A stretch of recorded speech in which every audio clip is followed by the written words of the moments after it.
kalau ya selain ada kesantunan berbahasa juga kalau saya melihat ini ada konteks penempatan sih sebenarnya gitu, konteks penempatan bagaimana ya masyarakat kan dinamis, mental setiap orang juga kan beda-beda dan ketika saya misalkan ngobrol sama teman-teman di satu grup gitu terus saya mengeluarkan kata-kata yang mungkin memiliki konotasi yang berbeda gitu, memiliki arti yang bisa jadi artinya biasa aja gitu, gitu ataupun yang bikin yang bikin orang emosi gitu. Nah kemudian ya biasanya suka ada di penekanan sih sebenarnya, di penekanan suara. Kalau misalkan kayak anjir halus eta, nah itu kan kayak biasa aja gitu ya. Tapi anjir maneh mah kunaon atau misalkan penekanannya lebih keras, itu biasanya artinya juga orang-orang memaknainya itu lebih keras gitu. Jadi ya balik lagi sih, selain tadi kesantunan berbahasa, ada penekanan juga orang itu konteks dia berbicara seperti itu niatnya untuk apa? Apakah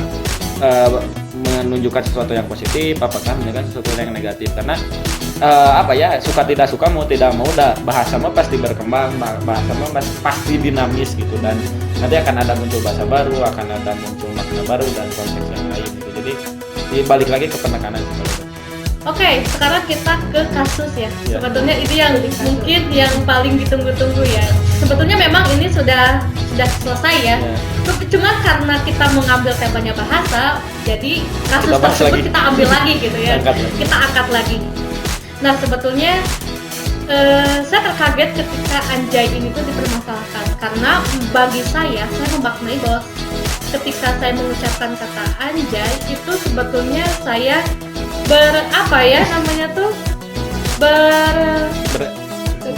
berkagum, jadi kagum terhadap sesuatu karya ataupun apa, jadi kayak anjay keren gitu. Nah, jadi karena saya bukan selalu tapi terkadang menggunakan bahasa itu untuk ya itu maksudnya memaknainya seperti itu. Terkaget-kaget ketika sampai KPAI juga turun ini, Komisi Perlindungan Anak Indonesia itu sampai turun, padahal sebetulnya yang kasus KPAI ini tuh banyak banget gitu. Kenapa ngurusin hal-hal remeh seperti ini? Ya itulah seperti itu. Jadi intinya, jadi bagaimana nih pandangannya kalau misalkan anjay ini tuh sampai ke pidana bahasa? Jadi sorry dulu. Jadi memaknai kontroversi anjay berujung pidana. Oke. Kalau saya melihatnya sih lebih ke bagaimana orang itu membuka bukan diskusi, membuka kontroversi gitu. Maksudnya kenapa sih orang itu memunculkan kontroversi bahwa anjay gitu. Ada yang saya tidak perlu bahas. Yang mengangkat kata anjay gitu. Dia kan notabene seorang bisa dibilang psikolog, public figure juga lah gitulah istilahnya. Saya di sini melihat ada fenomena orang ini ingin muncul ke permukaan gitu, ingin viral, ingin mencari sensasi, dan tentu dengan melihat perkembangan sekarang gitu, perkembangan hubungan sosial masyarakat sekarang yang memang banyak terpengaruh oleh media sosial gitu. Jadi ketika memang ada satu hal remeh yang diangkat, kan biasanya suka viral tuh, ya bisa aja kayak video, kan bikin video TikTok atau naon lah gitu, misalkan itu kan suka viral. Nah ini kayak semacam mencari jalan lain dengan mempersoalkan hal-hal yang remeh. Nah, balik lagi sih sebenarnya kalau karena bahasa ini dinamis, dan ya sebenarnya kalau di masyarakat umum penggunaan kata anjay itu biasa gitu, maksudnya kayak nggak ada konteks buat bermasalah atau apa gitu. Tapi ya orang tersebut kemudian melihat satu celah di mana ini bisa dieksploitasi nih, maksudnya anjay dipakai anak-anak kesannya negatif nih, makanya diangkat gitu. Nah, saya melihat bahwa di sini ada fenomena ingin mencari eksistensi. Jadi orang ini teh mungkin apakah kerjaan di psikolognya lagi kosong, apakah dia memang gabut gitu ya. Jadi maksudnya kayak nggak ada kerjaan, atau memang dia melihat ketika orang lain viral dengan satu hal, biasanya kan apalagi hal-hal yang kontroversial itu kan ya bisa jadi berantem atau apa, itu suka viral dan namanya terangkat gitu lah. Nah ini kan dia ingin menggunakan salah satu media yang berbeda dari orang lain. Makanya ketika diangkat viral, otomatis kan orangnya kan disebut-sebut di infotainment lah, di berita lah gitu. Meskipun sebenarnya saya berpikir itu nggak ada kaitannya dengan berita gitu maksudnya. Sampaikan ke apa sih masuk itu ya di undang-undang ke Nah, iya di undang-undang TV talk show dan lain itu kan sebagainya. secara tidak langsung itu apa ya ada usaha dia untuk mengangkat pamor dirinya sendiri gitu. Jadi dan saya lihat kalau misalkan kata Anjay ini apa ya akan dipidanakan, saya kira berlebihan. Mungkin nanti di ke dalam konteks pembahasan bisa terjawab kenapa sih kata Anjay kalau atau misalkan konteks bahasa ketika dikakukan atau dipidanakan itu maksudnya akan ada efek besar dari di sana. Seperti apa nih? Menanggapi yang tadi saya juga merasa bahwa itu tuh terlalu berlebihan dan telat nggak sih kalau mau ngangkat Anjay itu udah digunakan berapa tahun ke belakang, kenapa baru sekarang? Nah itu pertanyaannya, kenapa baru sekarang nih? Padahal mungkin kata Anjay itu tuh udah terbentuk beberapa tahun yang ke belakang. Nah kata Anjay sendiri kalau menurut saya itu terbentuk dari kan tadi dipidanakan karena konotasinya kasar ya, karena konotasinya kasar. Menurut saya bahkan sebenarnya kata Anjay ini udah udah dalam tahap beberapa penghalusan gitu. Dari kata kan kalau dirunut ya, ini tuh dari kata anjing maksudnya kayak hewan. Bukan anjing hewan tapi anjing yang berarti konotasi makian, lalu menjadi anjir, menjadi anjas dan menjadi anjay. Lah itu kan sudah melewati beberapa tahap penghalusan. Kenapa masih dianggap kasar? Dan bahkan saya pernah lihat di beberapa media sosial ada orang yang sampai dia tuh menuliskan bahwa anjing untuk misalkan apa, anjay anjir untuk apa, anjas untuk apa, anjay untuk apa. Nah anjay itu orang menggunakannya sebagai bentuk kekagetan, kekaguman, atau bentuk suatu pujian juga. Bisa jadi anjay baju mana halus, anjay bagus banget gitu kan. Seperti itu. Kenapa itu sampai dijadikan sebuah ya tadi kontroversi, padahal itu tuh di masyarakat sudah dianggap halus. Orang-orang yang tidak ingin, orang-orang misalkan ada orang yang dia tuh ingin memaki, tapi bukan ingin memaki, ingin berkata kasar, ya sama aja maksudnya. Dia ingin menunjukkan ekspresi dia, tapi tidak ingin menggunakan kata makian. Biasanya dia mengambil alternatif lain dengan menggunakan kata anjay, kayak gitu. Nah kalau misalkan sampai dipidanakan, bagaimana orang yang biasa menggunakan kata anjing? Nah, bagaimana gitu? Dengan hal remeh yang sudah sangat halus pun dipidanakan, bagaimana orang yang menggunakan kata anjing? Sebenarnya saya mikirnya kalau misalkan mau dipermasalahan kenapa nggak anjingnya sekalian gitu. Maksudnya anjay mah udah kan tadi udah bentuknya udah jauh gitu ya.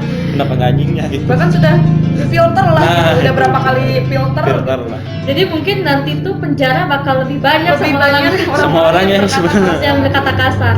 Sebetulnya anjay itu kan ada singkatan ya, asikin aja say gitu. Benar.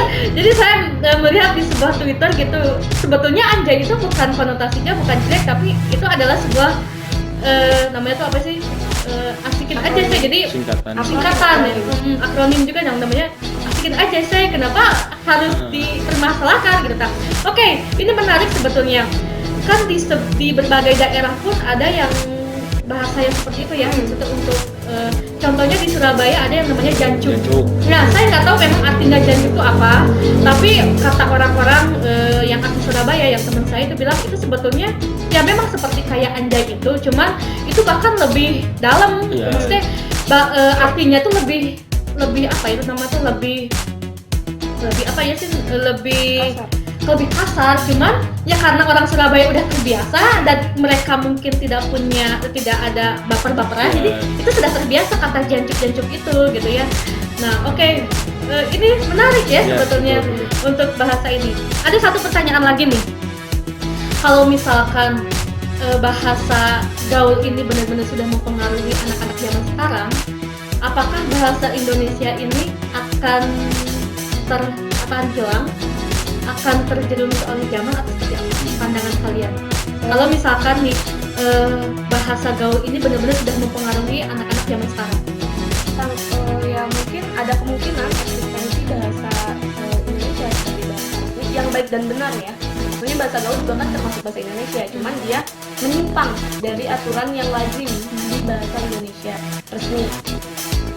Menurut saya ini akan menghilangkan eksistensi dari bahasa itu sendiri, karena nanti bahasa itu kan misalkan gini ya, di kegiatan akademis, apakah menggunakan bahasa gaul untuk paper, jurnal, dan seperti dan yang lain-lain? Kan segala sesuatu yang berlebihan itu tidak baik, termasuk penggunaan bahasa gaul yang terlalu banyak itu bisa menggerus eksistensi bahasa itu sendiri. Terus dia juga bisa menurunkan derajat bahasa Indonesia. Jadi kayak misalkan bahasa Indonesia itu sudah luhur dan sudah sangat indah dan sangat luhur. Tapi ketika datang bahasa gaul, terlalu sering memakai bahasa gaul, keluhuran itu tuh akan hilang gitu. Kayak misalkan gini, kata mungkin Teteh atau AA juga misalkan belum tahu ya, di bahasa Indonesia tuh ada padanan kata dari sunrise matahari terbit, yaitu alun. Sangat indah kan, alunika tuh matahari terbit, cahaya matahari sinar matahari terbit gitu. Itu kan sangat indah ya. Nah terus orang-orang ketika kita terlalu banyak menggunakan bahasa gaul, kita nggak akan pernah tahu bahasa-bahasa seperti itu gitu.